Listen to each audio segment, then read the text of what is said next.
اعوذ باللہ السمیع العلیم من الشیطان الرجیم من حمدہ ونفخہ ونفثہ بسم اللہ الرحمن الرحیم وَلَهُ الْكِبْرِيَاءُ فِي السَّمَاوَاتِ وَالْأَرْضِ وَهُوَ الْعَزِيزُ الْحَكِيمُ۔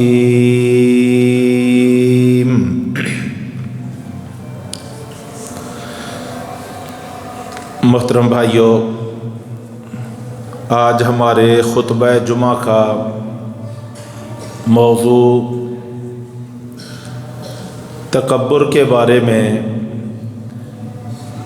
کچھ معروضات پیش کرنا ہے۔ جیسے حسد ایک بہت خطرناک بیماری ہے جو انسان کو بھی تباہ کر دیتی ہے اور انسانیت کا بھی بیڑا غرق کر دیتی ہے، ایسے ہی آپ سمجھ لیجئے کہ تکبر بھی بہت ہی مہلک بیماری ہے جو انسان کے پلے کچھ نہیں چھوڑتی اور اسے دنیا میں بھی رسوا کر دیتی ہے اور آخرت میں بھی اس کا بیڑا غرق کر دیتی ہے۔ دراصل یہ تکبر جو ہے اس کا اصل کبر ہے، کبر۔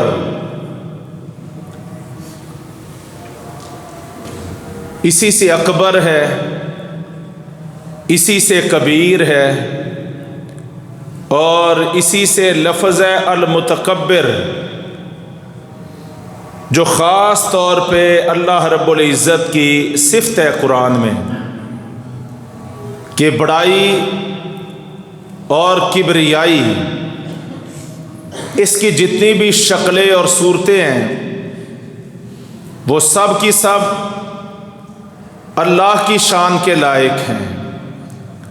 تو متکبر اللہ وحدہ لا شریک کی صفت ہے۔ جیسے اللہ اپنی ذات میں شرک کو برداشت نہیں کرتا، ایسے ہی رب تعالیٰ اپنی صفات میں بھی شرک کو، دوئی کو برداشت نہیں کرتا۔ تو جو متکبر ہوتا ہے وہ گویا کہ اللہ کی ذات میں اپنے آپ کو شریک کر رہا ہوتا ہے، اللہ کی صفات میں شریک کر رہا ہوتا ہے۔ تو یہ چیز رب تعالیٰ کو ہرگز برداشت نہیں ہے۔ حدیث قدسی ہے،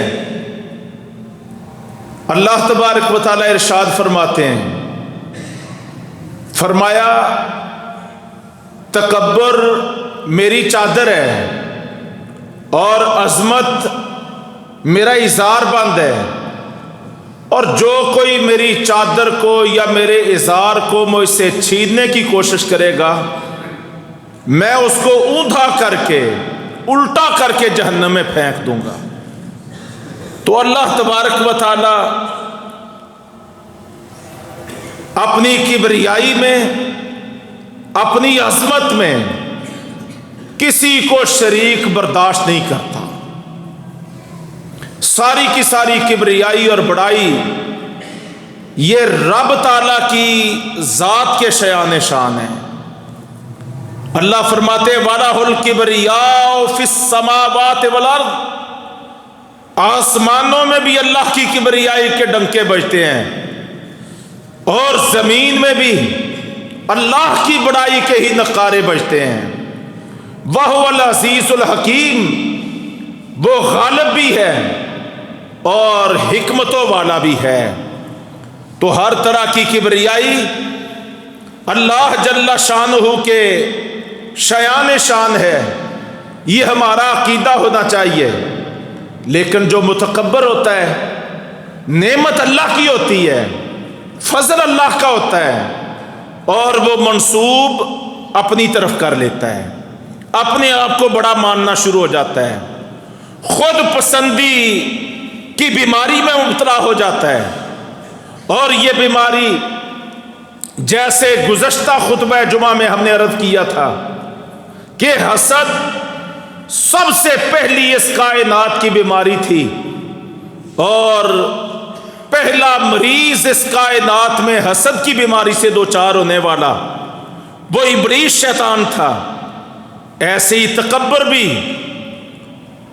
اس کائنات کی اولی بیماری، اور اس بیماری کا بھی سب سے پہلا شکار جو ہے وہ ابلیس شیطان ہوا ہے۔ قرآن میں اللہ فرماتے ہیں کہ جب ہم نے آدم کو پیدا کیا اور فرشتوں کو حکم دیا کہ آدم کو سجدہ کرو، فسجد الملائکۃ کلہم، تمام فرشتوں نے اللہ کا حکم مان کے آدم کو سجدہ کر دیا، الا ابلیس، ابلیس نے سجدہ نہیں کیا، ابا واستکبر، فرمایا اس نے انکار کر دیا سجدہ کرنے سے اور وہ تکبر میں مبتلا ہو گیا۔ اللہ نے فرمایا تو کیوں سجدہ نہیں کرتا جب میں تجھے حکم دے رہا ہوں آدم کو سجدہ کرنے کا؟ تو آگے سے دلیل کیا دیتا ہے؟ انا خیر منہ، میں اس سے بہتر ہوں، خلقتنی من نار وخلقتہ من طین، تو نے مجھے آگ سے پیدا کیا ہے اور اس کو مٹی سے پیدا کیا ہے، تو اپنی خسرت کے اعتبار سے آگ مٹی سے بہتر ہے۔ انا کی بیماری، تکبر کو اگر ایک لفظ میں بیان کرنا چاہو تو اس کو عربی میں انا کہہ سکتے ہیں، اور اردو میں اس کا ترجمہ ہے میں بہتر ہوں، میں وہ، یہ میرا استحقاق ہے، یہ میرا رتبہ ہے، یہ میں کرتی ہوئی بکری ذبح ہو جاتی ہے۔ تو متکبر میں سب سے بڑی بیماری جو پیدا ہوتی ہے خود پسندی کی، انا پرستی کی، میں کی، یہ اس کو تباہ و برباد کر دیتی ہے۔ قرآن تاریخ کی کتاب ہے، اقوام و ملل کی تاریخ کی جتنی محفوظ کتاب قرآن حکیم ہے، کوئی اس کی دوسری مثال نہیں ہے۔ اور اگر قرآن پڑھیں تو نوح علیہ السلام کی قوم سے لے کے نبی محترم صلی اللہ علیہ وسلم کی نبوت تک آپ تمام اقوام کی تاریخ پڑھتے ہیں، جن لوگوں کو اللہ نے تکبر سے بچا لیا اور وہ اس بیماری کا شکار نہیں ہوئے، انہوں نے انبیاء علیہ السلام کی دعوت کو قبول کیا ہے، وہ انبیاء علیہ السلام کے متبع قرار پائے۔ اور قرآن میں جا بجا آتا ہے نوح علیہ السلام سے لے کے پیغمبر صلی اللہ علیہ وسلم تک قرآن حکیم کی درجنوں بیسیوں آیات میں ایک ہی چیز مختلف الفاظ کے ساتھ آئی ہے، وقال الملأ من قومہ، اور کئی جگہ اللہ فرماتے وقال الملأ الذین استکبروا من قومہ، جب نبی نے اپنی قوم کے سامنے لا الہ الا اللہ کی دعوت پیش کی اور کہا تمہارا معبود برحق صرف ایک ہے، اس کی الوہیت کا اقرار کر لو، اس کی عبادت کے ساتھ کھڑے ہو جاؤ، تو جو متکبر سردار تھے، اپنی سرداری میں اپنے آپ کو بڑا سمجھنے والے، عہدے میں بڑا سمجھنے والے، انبیاء کو حقیر سمجھنے والے، ان کی تذلیل کرنے والے، حالانکہ انبیاء کا انتخاب تو براہ راست آسمانوں کی طرف سے ہوا تھا، اور یہ اپنی کرسی، اپنے عہدے، اپنی برادری، اپنی خاندانی حشمت، اپنے حسب نسب، اپنی چودھرا کی بنیاد پہ اپنے آپ کو انہوں نے بڑا بنایا ہوا تھا، سردار بنے ہوئے تھے۔ فقال الملأ الذین استکبروا من قومہ، نبی کی قوم کے متکبر سردار کہنے لگے کہ تو ہم میں سے چھوٹے درجے کا ہے، ہم میں سے ذلیل قسم کا ہے، بے وقت ہے، اور ہم بڑے ہیں، اگر نبوت ملنا تھی تو وہ ہمارا حق بنتی تھی، ہمارا استحقاق بنتی تھی۔ سو اس اپنے بڑا پن میں، اپنی میں اپنی انا میں آ کے تکبر کا شکار ہو کے ہر نبی کے متکبر سرداروں نے نبی کی دعوت کو، اللہ کے پیغام کو ماننے سے انکار کر دیا۔ نتیجتاً اللہ تبارک و تعالیٰ کے عذاب کے کوڑے پھر مختلف شکلوں میں، کبھی نوح علیہ السلام پہ سیلاب ان کی قوم پہ بھیج کے، کبھی عاد اور سمود کو ہلاک تباہ و برباد کر کے، کبھی قوم لوط پہ پتھروں کی بارش کر کے، اللہ تبارک و تعالیٰ نے متکبرین کا بدترین انجام کر دیا۔ تکبر رب تعالیٰ کو کسی شکل میں بھی برداشت نہیں ہے، اس کی کوئی بھی صورت اللہ رب کریم کو ہرگز قبول نہیں ہے۔ اور اگر حدیث پڑھے تو سیدنا عبداللہ بن مسعود رضی اللہ عنہ صحیح مسلم کی حدیث میں رسول اکرم صلی اللہ علیہ وسلم سے یہ روایت لائے ہیں کہ آپ صلی اللہ علیہ وسلم نے فرمایا جس شخص کے دل میں رائی کے دانے کے برابر بھی تکبر ہوگا، اللہ تبارک و تعالیٰ ایسے شخص کو جنت میں داخل نہیں کرے گا۔ جس شخص کے دل میں رائی کا دانہ، آپ اندازہ کیجئے رائی، اس کے دانے کی کیا اوقات، کیا حیثیت، کیا وزن ہے، لیکن اللہ کو اتنا بھی تکبر برداشت نہیں ہے۔ فرمایا جس شخص کے دل میں رائی کے دانے کے برابر بھی تکبر ہوگا، اللہ اس کو جنت میں داخل نہیں کرے گا۔ صحابہ اکرام رضی اللہ عنہم چونک گئے، عرض کرنے لگے کہ اللہ کے پیغمبر، ہم میں سے تو ہر شخص یہ پسند کرتا ہے کہ اس کے کپڑے بھی خوبصورت ہوں، اس کے جوتے بھی خوبصورت ہوں، تو کیا یہ بھی تکبر ہے؟ فرمایا ان اللہ جمیل یحب الجمال، اللہ خود بھی خوبصورت ہے اور خوبصورتی کو اللہ پسند کرتا ہے۔ فرمایا الکبر بطر الحق وغمط الناس، فرمایا تکبر خوبصورتی اختیار کرنا نہیں ہے، خوبصورتی تو اللہ کا تقاضا ہے، اس کی منشا ہے کہ میرے بندے خوبصورت رہیں، ظاہری اور باطنی طور پہ یہ خوبصورت بھی ہوں اور خوبصیرت بھی ہوں۔ کبر کیا ہے، تکبر کیا ہے؟ دو علامتیں آپ صلی اللہ علیہ وسلم نے فرما دی، دو علامتیں۔ فرمایا الکبر بطر الحق، تکبر حق کو ٹھکرا دینا، پتہ چل گیا حق ہے، اس کو رد کر دینا، اس کو رد کر دینا، مسترد کر دینا۔ وغمط الناس، اور دوسرے لوگوں کو حقیر جاننا۔ یہ دو علامتیں ہیں، یہ تعریف فرما دی ہمارے پیغمبر صلی اللہ علیہ وسلم نے متکبر کی۔ متکبر کون ہوتا ہے؟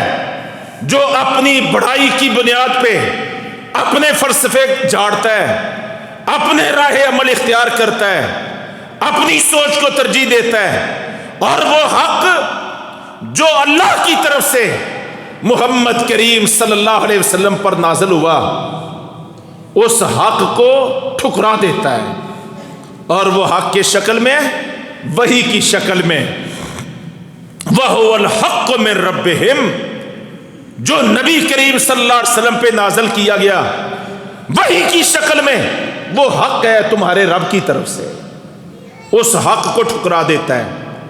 قرآن کی آیات سنتا ہے اور تکبر کرتے ہوئے ان کو جھٹلاتا بھی ہے، ان کو رد بھی کرتا ہے، اور ان کو پریکا کی حیثیت بھی نہیں دیتا، تو یہ متکبر ہے۔ تکبر کی سب سے پہلی بڑی علامت کیا ہے؟ حق کا انکار کر دے، حق کو رد کر دے، اور کتاب و سنت کے سامنے سرے تسلیم خم نہ کرے۔ اللہ کی آیات پڑھی جائیں، اور رسول اللہ صلی اللہ علیہ وسلم کے فرامین سنائے جائیں اور وہ ماننے سے انکار کر دے؟ فرعونوں کی طرح، قارون کی طرح، نمرودوں کی طرح، اللہ کے باغیوں اور سرکشوں کی طرح وہ حق کا انکار کرتے، حق کا انکار کرتے۔ نبی کریم صلی اللہ علیہ وسلم کی حدیث ہے، ایک واقعہ آپ کی زندگی میں حیات مبارکہ میں ہوا۔ ایک آدمی کو آپ صلی اللہ علیہ وسلم نے دیکھا کہ وہ دائیں ہاتھ کی بجائے اپنے بائیں ہاتھ سے برتن لیے ہوئے اور پانی پی رہا ہے۔ آپ نے فرمایا بائیں ہاتھ سے کھانا کھا رہا ہے۔ آج بھی ہم بڑے پڑھے لکھوں کو دیکھتے ہیں، LLB ہوتے ہیں، بڑے اپنے آپ کو جناب A+ کلاس میں سمجھتے ہیں، معاشرے کا اپر طبقہ ہوتے ہیں، لیکن جب دیکھو تو عادتیں اور خصلتیں ان کی جانوروں جیسی ہوتی ہیں، جہالت ان پہ چھائی ہوتی ہے، حق کے انکاری ہوتے ہیں، کہنے کو اپنے آپ کو مسلمان کہتے ہیں، لیکن جب دیکھو گلاس الٹے ہاتھ میں پکڑ کے پی رہے ہوں گے، پانی کھانا الٹے ہاتھ سے کھا رہے ہوں گے۔ تو نبی کریم صلی اللہ علیہ وسلم نے ایک آدمی کو دیکھا کہ الٹے ہاتھ سے کھانا کھا رہا ہے۔ آپ صلی اللہ علیہ وسلم نے فرمایا کہ بھئی اللہ کے بندے کل بیمینک کا، الٹے ہاتھ سے کھانے کی بجائے اپنے دائیں ہاتھ سے کھاؤ، سیدھے ہاتھ سے کھاؤ۔ وہ آگے سے اکڑ گیا، تکبر کا شکار ہو گیا، کہنے لگا میں تو دائیں ہاتھ سے نہیں کھاؤں گا۔ آپ صلی اللہ علیہ وسلم نے فوراً کیا فرمایا؟ اچھا اگر تو دائیں ہاتھ سے حق کو سننے اور سمجھنے کے باوجود بھی قبول کرنے سے انکاری ہے تو کبھی بھی دائیں ہاتھ سے نہ کھائے۔ آپ صلی اللہ علیہ وسلم نے دعا کر دی۔ اس کو دائیں ہاتھ سے کھانے سے کس چیز نے منع کیا؟ تکبر نے۔ یہ بائیں ہاتھ سے دایاں ہاتھ ہونے کے باوجود بائیں ہاتھ سے کھانا، بائیں ہاتھ سے پینا، یہ تکبر ہے۔ تکبر کوئی اور کوئی ایسی کوئی اوپری چیز نہیں ہے، وہ سامنے نظر آتی ہے کہ سمجھ بوجھ کے باوجود، علم اور فہم کے باوجود یہ آدمی یہ روش اختیار کرتا ہے، جاہلوں والی، جانوروں والی، کافروں والی، ان کی مشابہت اختیار کرتا ہے، تو یہ تکبر ہوتا ہے۔ کہنے لگا میں تو دائیں ہاتھ سے نہیں کھاؤں گا، اور یہ بات اس نے تکبر کی وجہ سے کہی۔ تو صحابہ کہتے ہیں ہم زندگی بھر اس کو دیکھتے رہے، اللہ تبارک و تعالیٰ نے ایسی مصیبت اس پہ نازل کر دی کہ دائیں ہاتھ سے کھانا تو درکنار، اللہ نے اس کا دایاں ہاتھ ایسے فالج زدہ کر دیا کہ وہ ساری عمر دائیں ہاتھ کو اوپر اٹھا بھی نہیں سکتا تھا۔ اللہ چاہے تو دنیا میں نقد و نقد عذاب بھیج دے، فوراً پکڑ لے، تو حق کا انکار کرنا یہ بہت بڑا جرم ہے۔ اللہ تبارک تعالیٰ فرماتے ہیں جو ایسے متکبر ہوں گے میں ہرگز ان کو جنت میں داخل نہیں ہونے دوں گا، حتیٰ یلج الجمل فی سم الخیاط، فرمایا حتیٰ کہ اونٹ سوئی کے نکے کے اندر، ناکے کے اندر داخل ہو۔ اب سوئی کا ناکا آپ جانتے ہیں، جس میں ہم باریک سا دھاگا داخل کرتے ہیں، اور کمزور نظر والے وہ باریک دھاگا بھی داخل نہیں کر پاتے ہیں، اس کے لیے بھی کئی ایک کو اینک لگانا پڑتی ہے، اور اس ناکے سے اونٹ کا داخل ہونا گویا کہ ناممکن ہے۔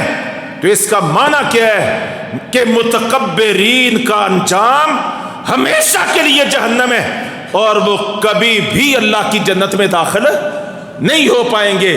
حتیٰ یلج الجمل فی سم الخیاط، جب تک اونٹ جو ہے وہ سوئی کے ناکے کے اندر داخل نہیں ہو جاتا۔ اللہ تبارک و تعالیٰ اس بری بیماری سے ہمیں بچنے کی توفیق عطا فرمائے۔ تو پہلی چیز وہ بھائیوں حق کا رد کر دینا ہے، اور دوسری چیز کیا ہے؟ غمت الناس، لوگوں کو حقیر جاننا۔ متکبر کی یہ بہت بڑی علامت ہوتی ہے، وہ اپنے علم کی بنیاد پہ، بعض عالم بھی بہت سارے عالم بھی متکبر ہوتے ہیں، بہت سارے قاری متکبر ہوتے ہیں، اپنی آواز پہ اتراتے ہیں، تکبر کرتے ہیں، تاجر متکبر ہوتے ہیں، اپنے مال پہ تکبر کرتے ہیں، حکمرانوں میں تکبر بے شمار ہوتا ہے، اپنی حکومت، سلطہ، طاقت پہ یعنی اقتدار کی وجہ سے تکبر کرتے ہیں، اور معاشرے کے ہر طبقے میں کہیں نہ کہیں اس کے آثار پائے جاتے ہیں۔ کوئی اپنے حسن پہ تکبر کرتے ہیں، کوئی اپنی خاندانی حسب نسب پہ تکبر کرتے ہیں، اور باقی برادریوں کو حقیر جانتے ہیں۔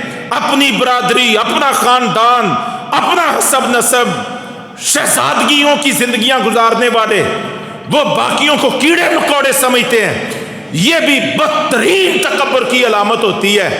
تو مال کی بنیاد پہ، حسن خوبصورتی کی بنیاد پہ، اور خاندانی چاہو حشمت کی بنیاد پہ، حکومت کی بنیاد پہ، دولت کی بنیاد پہ، کوٹھی بنگلے کی بنیاد پہ، رنگ اور نسل کی بنیاد پہ، آواز کی بنیاد پہ 1001 علامتیں ہوتی ہیں جن سے انسان اپنے آپ کو بڑا سمجھتا ہے، حالانکہ یہ اللہ کی نعمتیں ہوتی ہیں۔ حق یہ بنتا ہے کہ اللہ کی نعمتیں جتنی زیادہ میسر آئیں، انسان کے اندر اتنی تواضع آ جائے، عاجزی آ جائے، اللہ کا عاجز اور متواضع بندہ بن جائے۔ ہمارے نبی کریم صلی اللہ علیہ وسلم کیا تواضع تھی، عظیم شان والے۔ مکہ کی فتح کے موقع پر مکہ میں داخل ہو رہے ہیں، اور یمین و یسار صحابہ یہ بیان کرتے ہیں، عاجزی اور تواضع کی عظیم مثال بنے ہوئے کہ کوئی فاخرانہ انداز نہیں، کوئی متکبرانہ لہجہ نہیں، بلکہ عجز و انکساری کی مثال بنے ہوئے۔ آپ کی پیشانی آپ کے اونٹ کی کوہان سے لگ رہی تھی، اور زبان سے اللہ کی کبریائی کے کلمات جاری تھے۔ یہ ہے وہ فاتح عالم رسول، وہ فاتح عرب رسول کہ فتح کی عظیم اللہ تبارک تعالیٰ بشارتیں بھی دے رہا ہے، اور اس موقع پر بھی کمال تواضع، عاجزی اور انکساری کی مثال بنے ہوئے ہیں۔ لیکن یہاں مال، دولت، عزت، حسب نسب، جاہو حشمت، کوٹھی بنگلہ، کاروبار، حکومت، اقتدار، 101 آواز، خطابت، جناب کی رات، کیا میں آپ کو عرض کروں، کوئی ایک نعمت اللہ عطا فرما دے تو انسان کے اندر تکبر آ جاتا ہے، اور پتہ اس وقت چلتا ہے اس کو اپنی اوقات کا جب رب تعالیٰ کی طرف سے وہ نعمت واپس لے لی جاتی ہے۔ تو نعمتیں دینے والی ذات بھی اللہ کی ذات ہے، اور نعمتوں کو چھین لینے والی ذات بھی اللہ کی ذات ہے۔ کسی کو مال کے ذریعے عزت دے، کسی کو اولاد کے ذریعے عزت دے، کسی کو اقتدار کے ذریعے عزت دے، تو عز من تشاء و تذل من تشاء، وہ جس کو چاہتا ہے عزتوں سے ہمکنار کرتا ہے، اور جس کو چاہتا ہے جب چاہتا ہے ذلیل و رسوا کر دیتا ہے۔ تو اس بنیاد پہ کسی کو حقیر جاننا یہ بہت بڑے گھاٹے کا سودا ہے۔ سورہ الحجرات جو اصلاح معاشرہ کی ایک شاندار سورہ مبارکہ ہے، 26ویں پارے کی، اس میں اللہ تبارک تعالیٰ فرماتے ہیں، یا ایھا الذین آمنوا لا یسخر قوم من قوم عسیٰ ان یکونوا خیرا منہم ولا نساء من نساء عسیٰ ان یکن خیرا منہن ولا تلمزوا انفسکم ولا تنابزوا بالالقاب۔ اللہ فرماتے ہیں مومنوں، کوئی کسی کو حقیر نہ جانے، کوئی کسی کو حقیر نہ جانے۔ ہو سکتا ہے جس کو تم تھوڑا مال ہونے کی وجہ سے، کم خوبصورتی ہونے کی وجہ سے، چھوٹا لیول ہونے کی وجہ سے، اور چھوٹی برادری ہونے کی وجہ سے جس کو تم حقیر سمجھ رہے جس کا تم مذاق اور تمسخر اور ٹھٹھا اڑا رہے ہو سکتا ہے اللہ کے ہاں وہ تم سے زیادہ عزت والا ہو۔ اور نہ عورتیں عورتوں کا مذاق اڑائیں، ہو سکتا ہے جن کا عورتیں مذاق اڑا رہی ہیں اللہ کے ہاں وہ مذاق اڑانے والیوں سے زیادہ بہتر ہوں۔ اور ایک دوسرے کو تانے نہ دیا کرو، الزام نہ دیا کرو اور ایک دوسرے کو حقارت اور تکبر کی وجہ سے برے ناموں کے ساتھ بھی نہ پکارا کرو۔ یہ تعلیمات ہیں ہمارے رب تعالیٰ کی۔ اللہ تبارک و تعالیٰ ہمیں ان تعلیمات کو اپنانے کی توفیق عطا فرمائے۔ اور نبی کریم صلی اللہ علیہ وسلم نے کیا خوب تربیت کی اپنی امت کی۔ فرمایا کہ تمہارا رب ایک ہے، تمہارا باپ ایک ہے، کلکم من آدم، تم سب آدم کی اولاد سے ہو، وآدم من تراب، اور تمہارے باپ آدم کو مٹی سے پیدا کیا گیا تھا۔ فرمایا کسی عربی کو عجمی پہ، کسی گورے کو کالے پہ، کسی سرخ کو سفید پہ کوئی برتری نہیں ہے الا بالتقوی۔ اگر اللہ کے ہاں برتری کا کوئی معیار ہے تو وہ صرف اور صرف اللہ کا ڈر، اللہ کا تقوی اور پرہیزگاری اور پاک دامنی ہے۔ اور آپ صلی اللہ علیہ وسلم نے فرمایا المسلم اخو المسلم، ہر مسلمان دوسرے مسلمان کا بھائی ہے، لا یظلمہ، وہ اپنے بھائی پر خود ظلم نہیں کرتا، ولا یخذلہ، نہ اپنے بھائی کو رسوا کرتا ہے، ولا یحقرہ، اور نہ اپنے بھائی کو حقیر جانتا ہے۔ سبحان اللہ، غور کیجئے، اگر ہم مسلمان ہیں، کوئی مسلمان اپنے بھائی پہ نہ ظلم کرتا ہے، نہ اس کو رسوا کرتا ہے، اور نہ ہی اپنے کسی بھی بھائی کو حقیر جانتا ہے۔ فرمایا التقوی ہا ہنا، التقوی ہا ہنا، التقوی ہا ہنا، 3 مرتبہ آپ نے فرمایا۔ لوگوں، جو تقوی ہے، پاک دامنی ہے، پرہیزگاری ہے، وہ دل کی کیفیت کا نام ہے، اور آپ بار بار اپنے دل کی طرف اشارہ کر رہے تھے۔ فرمایا انسان کے شریر ہونے کے لیے، انسان کے بدبخت ہونے کے لیے یہی کافی ہے کہ وہ اپنے کسی دوسرے بھائی کو حقیر سمجھے، اپنے آپ کو برتر اور اپنے بھائی کو حقیر سمجھے۔ اور آخر میں کیا فرمایا؟ کل المسلم علی المسلم حرام دمہ ومالہ وعرضہ، فرمایا ہر مسلمان پر حرام ہے اس کی جان، اس کا مال اور اس کی عزت۔ 3 چیزوں کو محترم قرار دیا۔ کسی مسلمان کے لیے جائز نہیں ہے کہ اپنے بھائی کی جان پہ زیادتی کرے، کسی مسلمان کے لیے جائز نہیں ہے کہ اپنے بھائی کے مال کو لوٹے، اس میں کوئی خیانت کرے، اور کسی مسلمان کے لیے جائز نہیں ہے کہ اپنے بھائی کی عزت اور حرمت سے کھلواڑ کرے۔ یہ ہمارے دین کی تعلیمات ہیں۔ اللہ تبارک و تعالی ہمیں ان تعلیمات کو سمجھنے کی توفیق عطا فرمائے۔ تو بھائیو، ہم تکبر سے کیسے بچ سکتے ہیں؟ تکبر سے کیسے بچ سکتے ہیں؟ اس کا شاندار طریقہ یہ ہے، جتنی نعمتیں اللہ نے عطا فرمائی ہیں، ہم یہ سمجھے ھذا من فضل ربی، میرا کوئی کمال نہیں ہے، یہ سب کا سب میرے رب کا فضل ہے۔ اس کا شکر کریں، اس کی حمد کریں، اس کی تسبیح کریں۔ لئن شکرتم لازیدنکم، اللہ فرماتے اگر شکر کرو گے میں اپنی نعمتوں کو اور تم پہ بڑھاتا چلا جاؤں گا، اور اگر نہ کفر کرو گے، نہ شکری کرو گے، تو میں دی ہوئی نعمتوں کو بھی چھین لوں گا۔ قوموں کے عروج و زوال کو دیکھو، زمانوں کے آنے جانے کو دیکھو، اور لوگوں کے اتار چڑھاؤ کو دیکھو، اور معاشروں کے مد و جزر کو دیکھو۔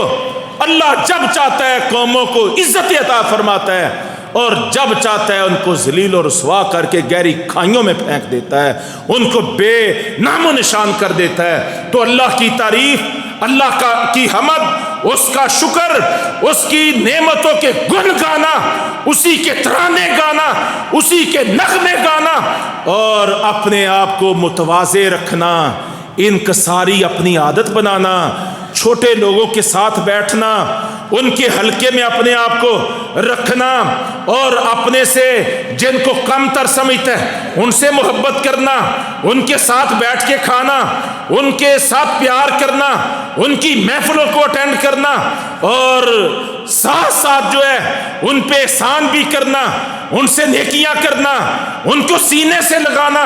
اس سے کیا ہوتا ہے کہ شیطان کے داؤ سے انسان بچ جاتا ہے، اللہ کا شکر کرنے والا بن جاتا ہے، ورنہ تباہی اور بربادی اس کا مقدر بن جاتا ہے۔ معاشرے میں کچھ چیزیں ایسی ہوتی ہیں جن کی بنیاد تکبر ہوتی ہے۔ مثلا کئی لوگوں کو ہم دیکھتے ہیں چند ٹکے آ جائیں، چھوٹی موٹی کوئی وزارت، کوئی صدارت، کوئی چیئرمین شپ، کوئی بڑی سرداری ان کو مل جائے، ان کی چال ہی بدل جاتی ہے، چال بدل جاتی ہے، اکڑ اکڑ کے چلتے ہیں۔ اللہ فرماتے وَلَا تَمْشِ فِي الْأَرْضِ مَرَحًا، زمین پہ اترا اترا کے اکڑ اکڑ کے نہ چلو۔ تم نہ زمین کو پھاڑ سکتے ہو، نہ پہاڑوں کی بلندی کو چھو سکتے ہو۔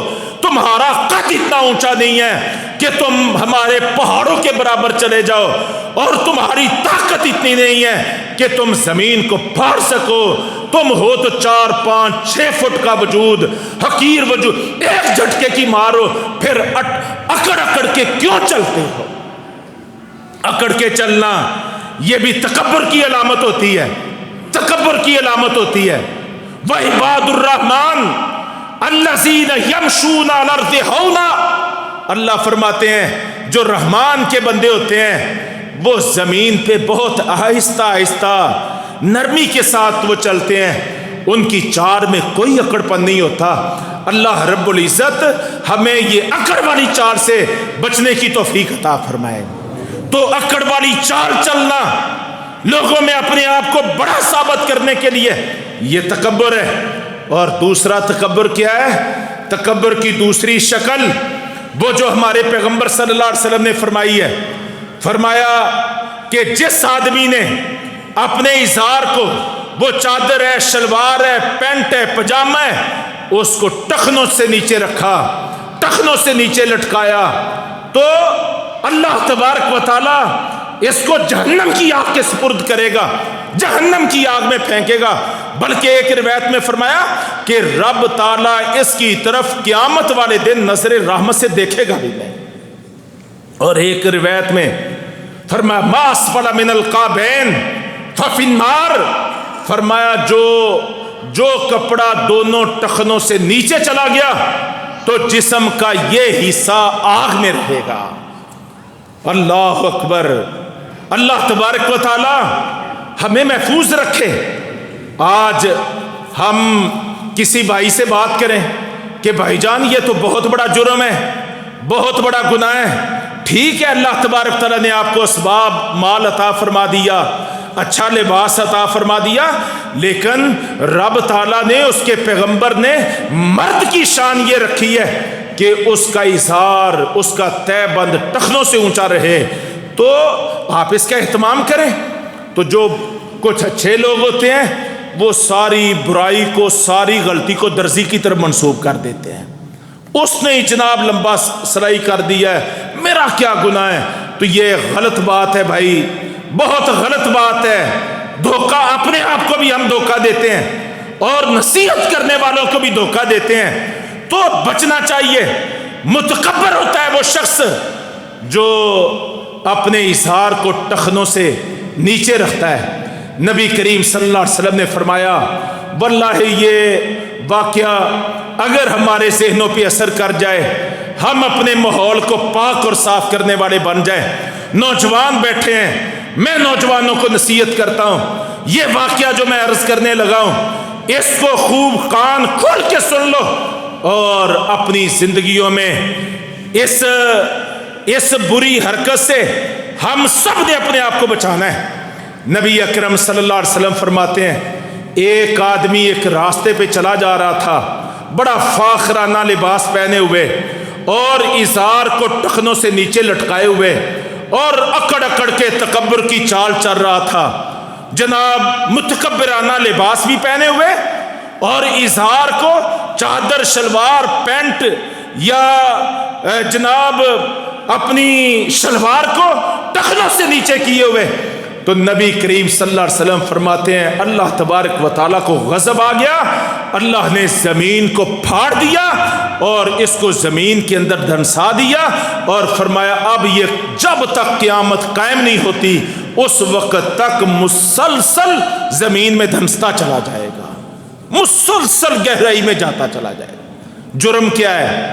غلطی کیا ہے؟ گناہ کیا ہے؟ کہ شلوار ٹخنوں سے نیچے تھی، چال تکبر والی اکڑ والی تھی، لباس فاخرانہ تھا، اللہ کو ان میں سے کوئی ادا بھی پسند نہیں آئی، اللہ نے اس کو زمین میں دھنسا دیا اور قیامت قائم ہونے تک وہ زمین میں دھنستا چلا جائے گا۔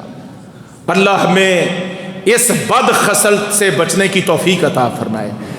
ایک اور بھی تکبر کی علامت ہے، اور وہ کیا ہے کہ آدمی کسی بھی محفل میں جائے، چونکہ بڑا اپنے آپ میں سمجھتا ہے نا، اور اس کی یہ خواہش ہو کہ جو ہی میں محفل میں جاؤں تو سارے لوگ میری تعظیم میں کھڑے ہو جائیں۔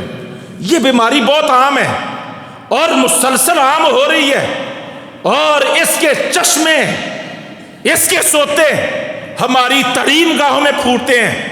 ابتدا سے ہی بچوں کو اس چیز کی تعلیم اور تربیت دی جاتی ہے کہ جو ہی استاذ کلاس میں داخل ہو تو تم نے تعظیمی قیام کرنا ہے، اور اب دینداروں میں بھی یہ بیماری عام ہوتی جا رہی ہے۔ تو اس سے ہمیں اللہ کی پناہ مانگنی چاہیے۔ نبی کریم صلی اللہ علیہ وسلم فرماتے ہیں کہ جو شخص یہ چاہتا ہے کہ جب بھی وہ محفل میں جائے لوگ اس کے لیے تعظیمی طور پہ کھڑے ہو جائیں، اس کو چاہیے کہ اپنا ٹھکانہ جہنم میں سمجھ لیں۔ نعوذ باللہ من ذالک۔ اس کائنات کے سب سے بڑے ہمارے پیارے پیغمبر صلی اللہ علیہ وسلم جناب محمد کریم صلی اللہ علیہ وسلم ہیں، اور صحابہ بیان کرتے ہیں کہ ہمارے دل میں آپ کا بہت احترام ہوتا تھا، لیکن ہم کبھی بھی آپ کے لیے ایسے تعظیمی قیام نہیں کرتے تھے، اس لیے کہ ہم سمجھتے تھے کہ آپ صلی اللہ علیہ وسلم اس کو بہت ناپسند سمجھتے ہیں۔ ہاں، آپ کسی کا استقبال کرنا چاہتے ہیں، آپ اس سے معانقہ کرنا چاہتے ہیں، مصافحہ کرنا چاہتے ہیں، یہ الگ بات ہے، لیکن کراس اسٹینڈ، یہ انداز، یہ تعظیمی قیام، یہ بت بن کے کھڑے ہو جانا، یہ انداز ہرگز یہ اللہ کو برداشت نہیں ہے، اور یہ بھی تکبر کی ایک شکل ہے۔ تو ساتھیو، بھائیو، ہم نے غور کرنا ہے، ہم نے سمجھنا ہے، ہم نے آیات و احادیث کو پڑھنا ہے، ہم نے اس بات کو سوچنا ہے کہ ہماری زندگی میں کہیں کوئی تکبر کا شائبہ تو موجود نہیں ہے، اور اس کو دفع کرنا ہے، اس کو دور کرنا ہے۔ اور نبی کریم صلی اللہ علیہ وسلم نے فرمایا ما تواضع احد للہ الا رفعہ اللہ۔ اگر کوئی بڑا بننا چاہتا ہے، جتنا بڑا بننا چاہتا ہے، فرمایا اتنا ہی اس کو تواضع اختیار کر لینی چاہیے، سادگی، عاجزی اختیار کر لینی چاہیے، انکساری اختیار کر لینی چاہیے۔ وہ درخت زیادہ پھل دینے والے ہوتے ہیں جو پھلوں کی وجہ سے جھکے ہوئے ہوتے ہیں، جن کی شاخیں سیدھی اکڑی ہوئی ہوں، وہ پھلوں سے، نعمتوں سے خالی ہوا کرتے ہیں۔ اگر کوئی بڑا بننا چاہتا ہے، اس کے لیے تکبر کا راستہ بڑائی کا راستہ نہیں ہے، اس کے لیے تواضع کا راستہ بڑائی کا راستہ ہے۔ اللہ تبارک و تعالیٰ سمجھنے کی اور عمل کی توفیق عطا فرمائے۔ وما علینا الا البلاغ۔